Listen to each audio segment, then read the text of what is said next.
last time we saw you in South Africa, a lot better than tonight. It certainly was, mate. It's obviously the score reflected on the way we sort of played today. It certainly wasn't a style that we're used to. We missed a lot of tackles today. We weren't urgent at times, and in regards to our performance, it was certainly not the standard that we want to be performing again. It's obviously, as you say, very disappointing for you. But in terms of the month break, has that had anything to do with it? Is it an excuse? Yeah, look, I don't want to make any excuses. We had a lot of players that were in the national side, but so did the Lions, and they played extremely well tonight. Ackerman and his coaching group did a great job in preparing the group, and we got here Sunday afternoon, evening, and the second group arrived Monday. So in terms of trying to get our detail right and get the players to recover, I thought we'd come pretty close to nailing that, but disappointed in our performance. Really, in terms of pace and intensity, was that as high as you've experienced this season? Yeah, definitely. I'm really credit to the Lions for a great year out tonight. I must say, myself and the team were very disappointed in the way we played. Made a lot of errors, especially on defence. We had a great game plan going into the game on attack, and we just couldn't execute our ball because we didn't keep our own ball and couldn't retain it in the rucks. Once we kept the ball, we did really well. Got into phases, but we lacked on the fence, missing our one-time tackles, and they really put us under pressure.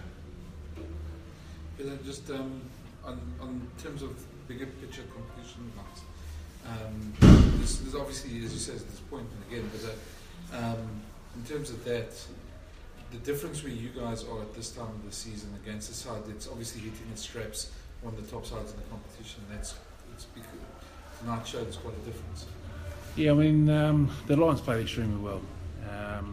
Took a lot of confidence. A lot of those players played against France in those 3 test matches, and you could see with that group coming back, they performed extremely well.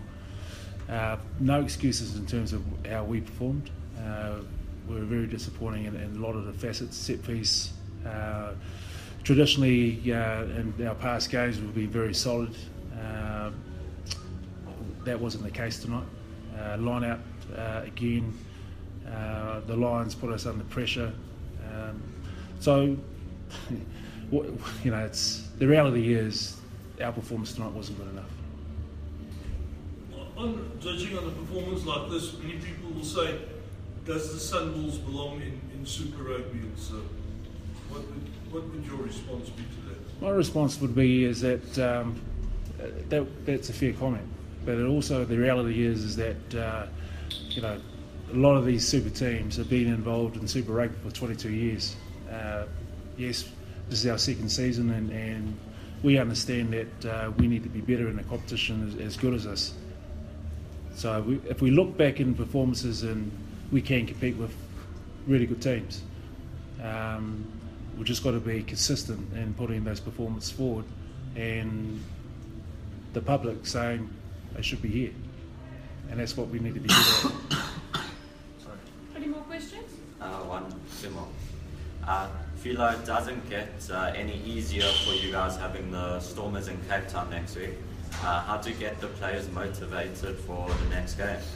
I've got a couple of ideas how we try and get them up for next weekend. It's last year we played the Cheetahs in Bloemfontein, and it was a very similar performance.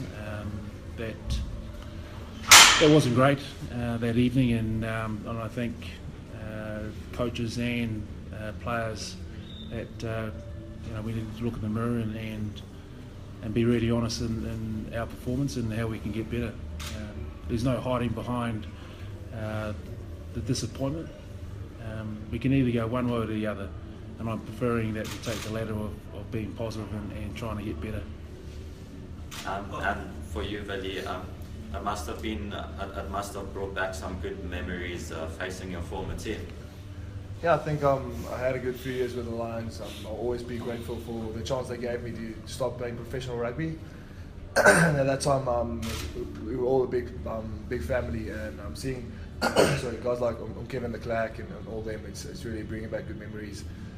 Just always grateful for the chance they gave me for me to start playing professional. So it's always good going back to the Lions. I really wish we could have given them a bit of a better game tonight, but yeah, it's, for us as Sunwolves, that's our character. We always will keep on fighting. We'll never go down, and I can promise you we'll be better next week. That's just how we are. That's why we want to be more professional, and we'll always keep on fighting. I hope it won't be seen as rude, but as you would agree, we don't often get the chance to ask the Sunwolves captain a question in Afrikaans. So if I can just wil jy net weer weet jou die ervaring om terug te kom aan 'n spark toe en so aan, en van die dae wat jy die Leeu's gespeel het, die transformasie wat hulle ondergaan het tot hulle vanaand gespeel het, jou indrukke daaroor? Ja, ek moet sê dis lekker altyd om op alle Spar te speel. Ek het in die begin van voor die game ook gesê dit jy weet jy kom vir 'n goeie game aan 'n Spar toe, dis 'n goeie crowd, 'n goeie rugby wat gaan gespeel word. Bal wat na die punt toe gevat word, hardloop rugby. En ek moet sê vir ons vir die Sunwolves hierdie jaar is basies wat die Leeu's in 2014 was. Ons het daai op toer gegaan, elke keer in die game kom jy binne 7 punte, jy kry 'n bonuspunt, jy verloor net. En die jaar daarna 2015, 2016 die Leeu's al daai punte net gemaak en wenne. So ek dink vir ons om te sien waar die Leeu's nou al is 2-3 jaar later, is vir ons 'n regte inspirasie om te weet, maar as 'n span wat 2 jaar oud is, net ons spelers bymekaar kan hou, nog spelers kan inkry, senior spelers kan inkry en kan aanhou werk en daai kontinuïteit kan hou vir die toekoms. Dink ek ons verseker 'n sterk aanspraak wees vir die toekoms en vir finale en sulke dinge vorentoe.